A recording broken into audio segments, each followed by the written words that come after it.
Ош шаарындагы Курманжандатка көчөсүнүн жээгинде орун алган бул жай эл оозунда Араманский аталышындагы жай катары эсептелет.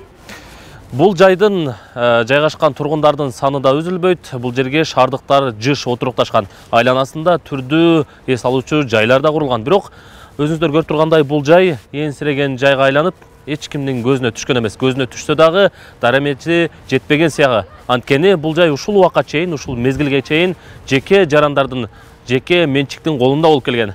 Ал эми азыр бул жакты көрсөтө турган болсок, ушул жердин наркы ортосунан аркы тарабы жакынкы эле күндөрү мындан 1 ай алдын 20 январда шаардык мэриянын балансына өткөрүлүп берилген. Ал эми мен турган бул жай 6 сотыкты түзөт.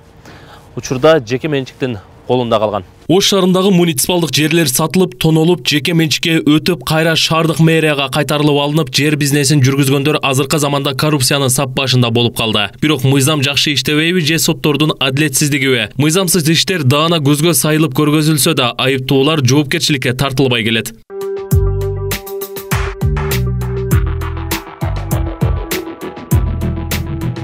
Калаада эл көзүнө көрүнүп, бирок пайдаланылбай жаткан жерлер кадам сайын кезигет. Биз айта турчу нерсе Ош шаарындагы Кооператив жана Курманжандатка көчөсүнүн кесилишиндеги колдонулбай жаткан жашыл зонадагы жай тууралуу. Аталган жерде бактарактар бар, чакан эс алуучу жай же сквер эмес менчик буюмдай эле сакталып келген жер тууралуу билип көрдүк.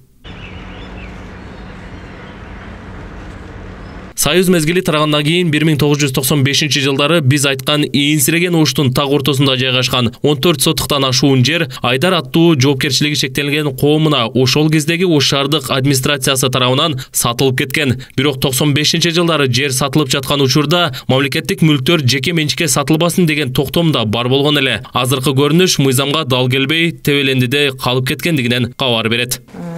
1995 жылы Ош шаардык мамлекеттик администрация тарабынан Айдар ЖЧКга бекитилип берилген.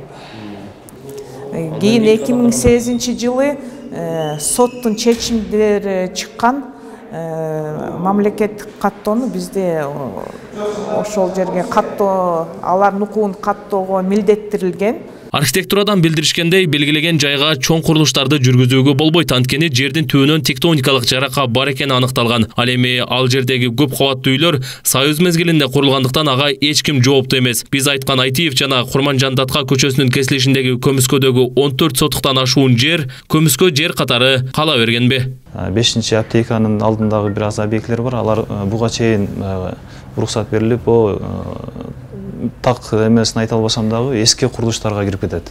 Биздин башкы планыбыз 2016 жылы 29 мартта бекитип кабыл алынган. Ал эми бүгүнкү күндө деле ошо азыркы коомдук угууда турган деталдык пландоо долбоорунда деле жашыл аймак боюнча киргизилип турат. Мэриянын балансында эле окугам мындай жерде. Эми ал жерден жашыл зона болуп. Жок, ал жашыл зона десек, ал жер тилкелеринин укуктук статустары боюнча атайын ошо мамлекеттик каттоо органына да тактасак болот.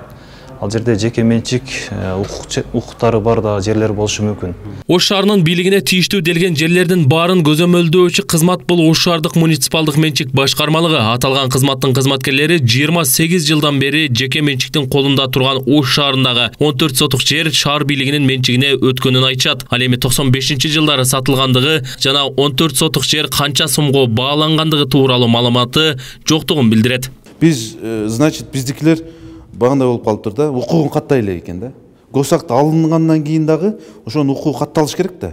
Баланска өттү деп. Кийин справка наводить эткенде дагы форма 4ден муниципалдык менчик башкармалыгында. Ошол процесс турат экен да, значит. Айттым го мен баягы бул бирөөнүн шалакылыгы эмес, просто иш көп. Сөздүн ачыгы.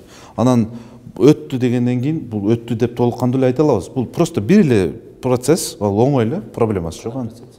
Госрегистр бар, укугубузду каттап коюшубуз керек болду.